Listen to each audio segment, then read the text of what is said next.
د ډبل ای پالیټکس چینل ته ښه راغلاست. دا چینل به تاسو ته په نړیوال سیاست، نړیوال اړیکو او دارنګې په نړیوال سیسټم کې ټول علمي لکچرونه، همدارنګې علمي اصطلاحات او دې ته اړوند نور شیان تر بحث لاندې نیسي. موږ اوس راځو د ریالیزم تیوري یو اصل بیلنس اف پاور ته. بیلنس اف پاور تر بحث لاندې نیسو، اقسام یې تر بحث لاندې نیسو، همدارنګې عملي مثالونه ورکوو. بیلنس اف پاور په نړیوال سیاست او سیسټم کې ډېر زیات مهم رول لري، ځکه همدا بیلنس اف پاور ده چې د هیوادونو ترمنځ جګړې ته لاره هواروي او همدارنګه هیوادونه د جګړې څخه مخه نیسي. نو بیلنس اف پاور په نړیوال سیاست کې یو ډېره مهمه موضوع ده، ځکه هیوادونه د دې لپاره جنګ کوي او د دې لپاره له جنګ څخه خوشحاله کېږي. نو لکه وړاندې مې چې ویلې چې بیلنس اف پاور د ریالیزم تیوري یو مهم اصل ده چې انشاءالله په وروسته درسونو کې به موږ ریالیزم تیوري هم تر بحث لاندې نیسو. نو په هر صورت اوس موږ راځو د ریالیزم تیوري مهم اصل ته بیلنس اف پاور تر بحث لاندې نیسو. له هر څه نه مخکې موږ لومړی راځو د بیلنس اف پاور معنا ته راځو، یا مینینګ اف بیلنس اف پاور. بیلنس اف پاور دوه معناوې لري چې یو ته ډسکریپټیو مینینګ وایي، بل ته ایکسپلوریټیو مینینګ وایي.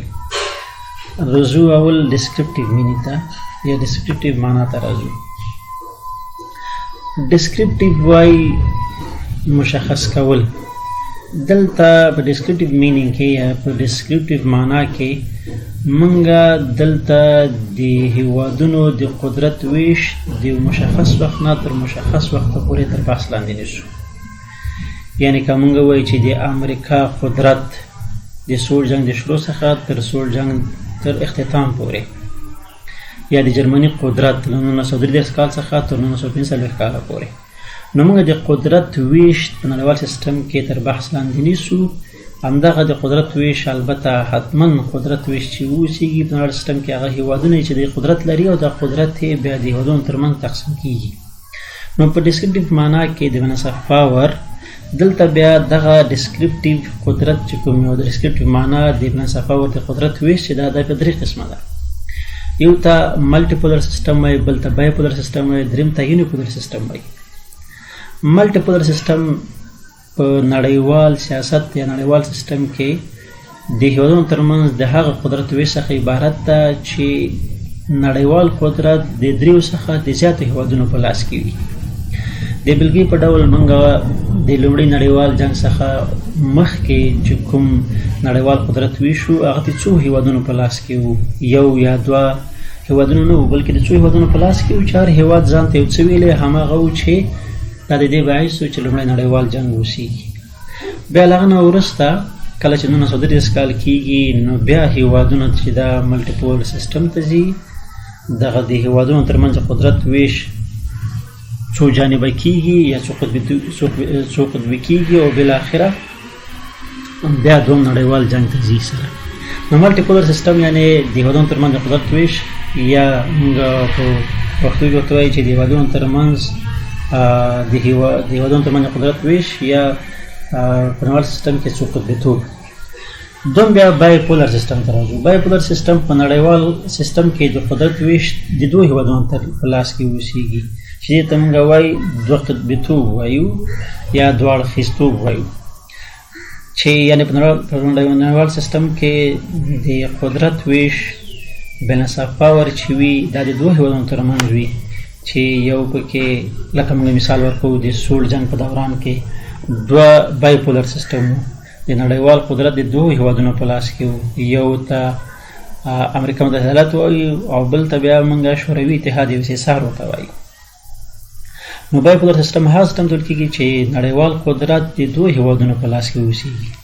او بالاخره راځو یونیپولر سیسټم ته. یونیپولر سیسټم په نړیوال سیسټم کې د قدرت هغه ویش ده چې د نړیوال سیاست د نړیوال سیسټم ټول قدرت د یو هیواد په لاس کې، لکه اوس چې موږ ګورو ټول قدرت چې ده د امریکا متحده ایالاتو سره ده، خو ځینې اوس وایي چې دا نه تنها یونیپولر سیستم ده بلکې ملټیپولر سیستم هم کېدای شي، ځکه چې د امریکا پر خلاف باندې داسې هېوادونه شته دي چې امریکا چلنج کوي، روسیه ده، چین ده، د آسیا یا د جنوبي شرق آسیا ځینې هېوادونه دي. نو په هر صورت دا د بالانس اف پاور معنا وایي. بل دوه معنا چې دغه ایکسپلوریټي ده. ایکسپلوریټي هم تشریح کولو ته وایي، خو د ډسکریپټیو او د ایکسپلوریټي ترمنځ فرق دا ده چې ایکسپلوریټي یو موضوع تشریح کوي خو بیا دا سوال هم کوي چې دا موضوع ولې داسې ده. ډسکریپټیو کې هلته صرف تنها چې دا کوم موضوع ښکاره کېدل، همغه موضوع تشریح کېدل خلاص، نور دا نه وه چې دا موضوع داسې ده ولې داسې ده. په ایکسپلوریټي بیا داسې ده چې یو موضوع تشریح کوي خو بیا سوال هم کوي چې ولې دا موضوع دا رنګې ده. نو په نړیوال سیستم کې ولې بالانس اف پاور د هېوادونو ترمنځ رامنځته کېږي، ولې د هېوادونو قدرت ویش رامنځته کېږي، ولې هېوادونه کوشش کوي چې قدرت زیات کړي. لومړی کینټ والز په نړیوال سیاست کې یو مهم لیکوال ده، د ریالیزم تیوري مخکښ عالم ده. دی وایي چې په د نړیوال سیستم کې ثبات او د قواو توازن بالانس اف پاور مستقیمه رابطه لري. که چیرې بالانس اف پاور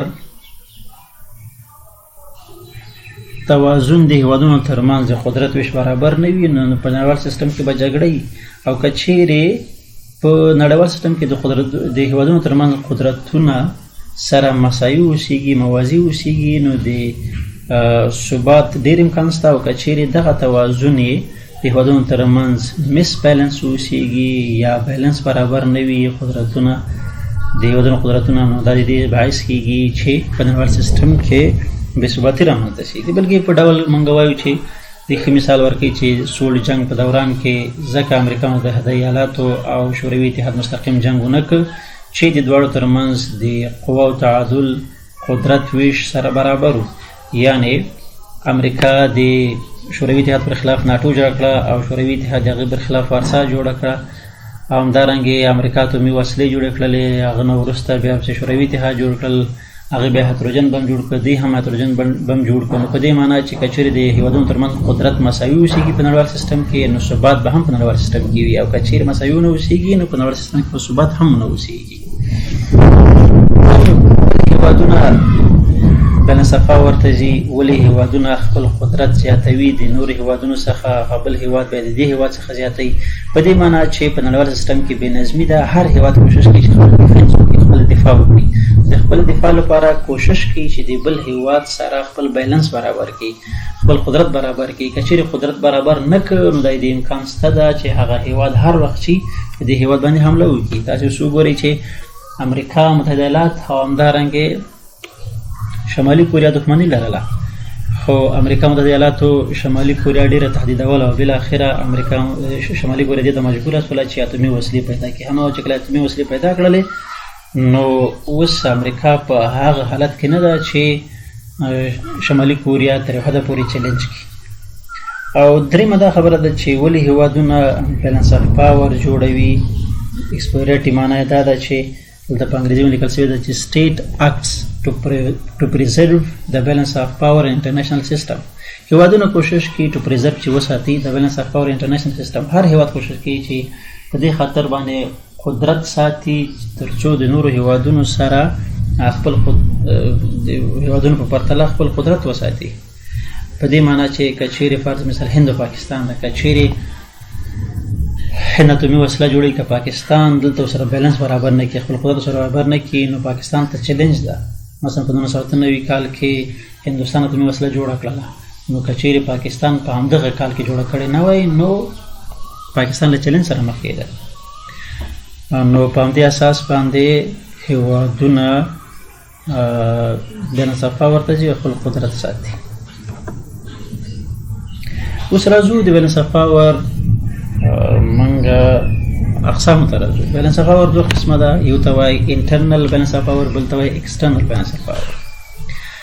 انټرنل بالانس اف پاور په دې معنا چې هېوادونه کوشش کوي چې د بل هېواد سره ځان یا قدرت مساوي کړي، نو د خپل مرزونو یا سرحداتو په داخل کې ځان قوي کوي. په دې معنا چې که یو بل هیواد چې د دښمن د زر ټانګونه لري دی هم خپل سرحد داخل کې زر ټانګه پیدا کوي. که چیرې که هغه هیواد 2 لکه فوج لري دی هم کوشش کوي 2 لکه فوج پیدا کړي. که چیرې هغې 10 طیارې ولري دی هم کوشش کوي چې 10 یا 11 طیارې پیدا کړي. نو د هیوادونو خپل سرحد په داخل کې کوشش کوي چې د بل هیواد د قدرت سره ځان مساوي کړي.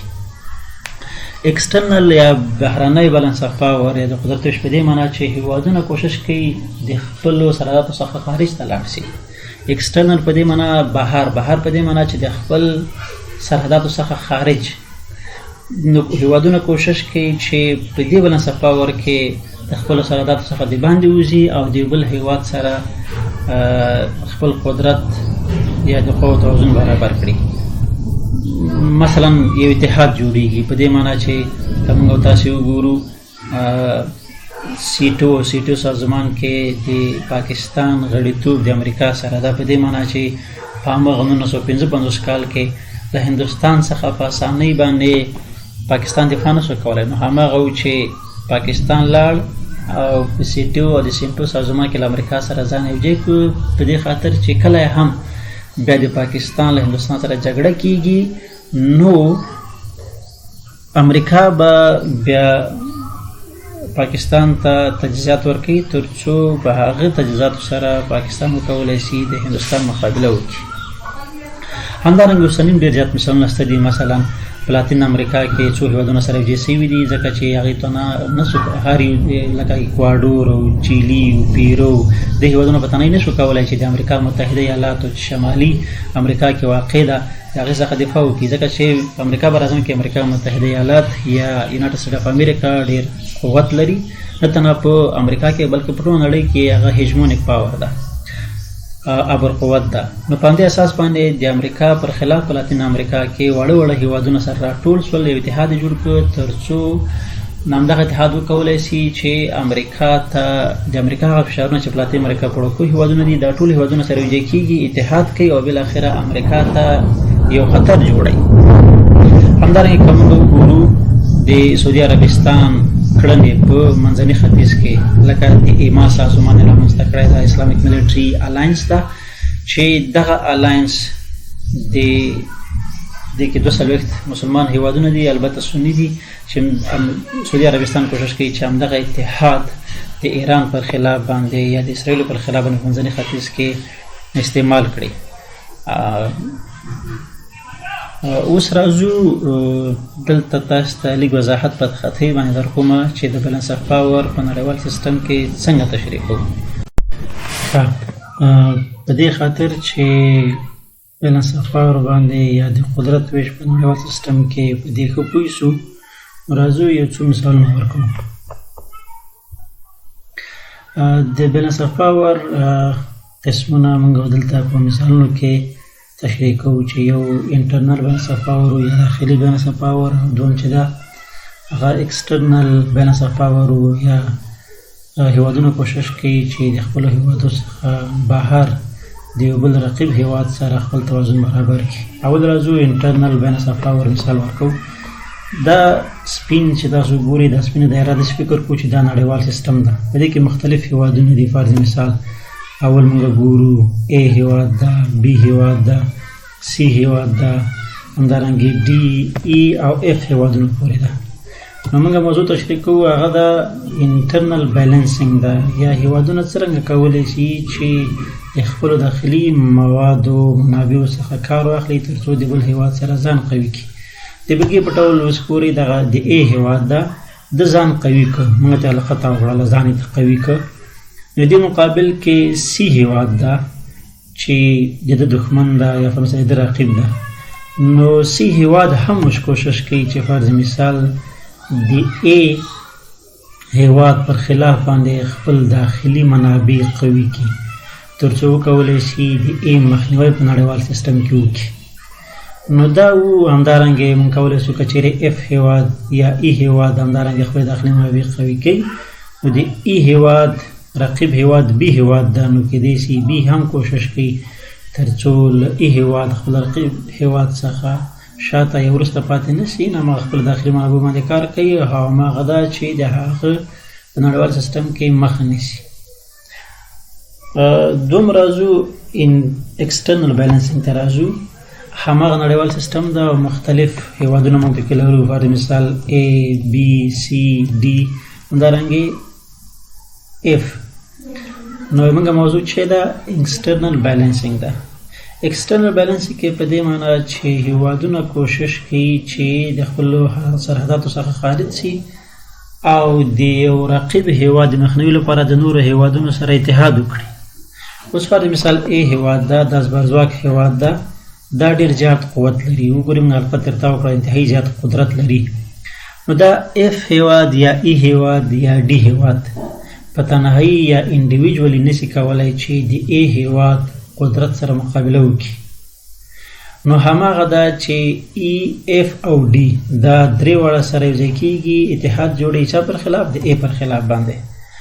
نو بیا هغه نه وروسته دا F E او D هیوادونه کولی شي چې د A هیواد د قدرت سره هغه موازنه برابره کړي او پوښایي که چیرې فار مثال A هیواد په تنهایي سره د F هیواد مقابله کولی شول، F هیواد باندې غالب کېده. نو اوس F E او D دغه هیوادونو کوشش وکړ چې یو اتحاد جوړ کړي، بالاخره د هغه غټ ستر هیواد زبرځواک هیواد مقابله وکړي. دارنګه موږ مثال لرو د آسیان سازمان که تاسې وګورئ په 1980 کال کې رامنځته شوی و د شوروي اتحاد پر خلاف باندې. دې کې 10 هیوادونه د جنوبي اسیا د جنوبي شرق اسیا 10 هیوادونه دي چې هغه اندونیزیا، مالیزیا، سنگاپور، تایلند، فیلیپین، همدارنګه ویتنام او برما. دا هیوادونه تقریبا 10 هیوادونه دي چې په 1980 کال کې د هر یو هیواد په تنهایی ډول نشو کولی چې شوروي اتحاد څخه دفاع وکړي. هماغه و چې لومړی سر کې 15 هیوادونه او بالاخره نن سبا 10 هیوادونه دي چې دوی ټول یو ځای سره یو اتحاد وکړ او د هماغه وخت کې د شوروي اتحاد پر خلاف باندې خپل اتحاد یا ایکسټرنل بیلانس رامنځته کړ. نو خلاصه داسې ویلی شو، خلاصه ته اوس موږ داسې ګورو چې بیلانس آف پاور هیوادونه کوشش کوي چې د بل هیواد د قدرت مخنیوی وکړي. که موږ تاسې کولډ ور یا سولډ جنګ بیلانسینګ وګورو، هلته دوه ابرقوتونه وو یا بایپولر سیسټم چې یو USA و یا یونایټډ سټیټ و او بل چې دا SU یا سوویت یونین یا شوروي اتحاد و. د USA سره دلته فار مثال فرانس ولاړو، دخوا د شوروي اتحاد سره پولینډ ولاړو، دخوا ته بیا بلجیم ولاړو د USA سره، او دخوا ته بیا ورسره ایست جرمني یا شرقي جرمني ولاړه. همدارنګه د USA سره فار مثال انګلند یا برطانیا هیواد ولاړو او د دې ترڅنګ دخوا ته بیا هغه هنګري هیواد او همدارنګه USA سره برطانیا و او بالاخره د دې سره هغه د چکسلواکیا و. خو بار صورت د موږ مثال ورکړ چې موږ کولی شو چې دا یو طرف ته ناټو سازمان کو، بل طرف ته وارسا سازمان. نو هیوادونه کوشش کوي تر څو په نړیوال سیستم کې د خپل رقیبو هیوادونو د قدرت موازنه برابره کړي، تر څو په اسانۍ هغه رقیب هیوادونه شي کولی چې په ده باندې حمله وکړي. نو دغه د سولډ جنګ یو مثال چې دې دواړو کې توازن برابر ده او هماغه چې تقریبا تر 40-45 کالو پورې دغه شوروي اتحاد او امریکا متحده ایالاتو یو بل سره مستقیما جنګ ونه کړ، ځکه چې موازنه د قدرت برابره وه او یو بل غیر مستقیم حل چې بالاخره شوروي اتحاد په شکست باندې سوړ جنګ تمام شو. ډېره زیاته مننه. په آخره کې که مو درس خوښ شوی اوسي نو زموږ چینل سبسکرایب کړئ، لایک یې کړئ او شیر یې کړئ، تر څو تاسو ته په هفته کې تر ټولو څخه مخکې نوی لیکچر راشي او نور ملګري هم دې څخه استفاده وکړي.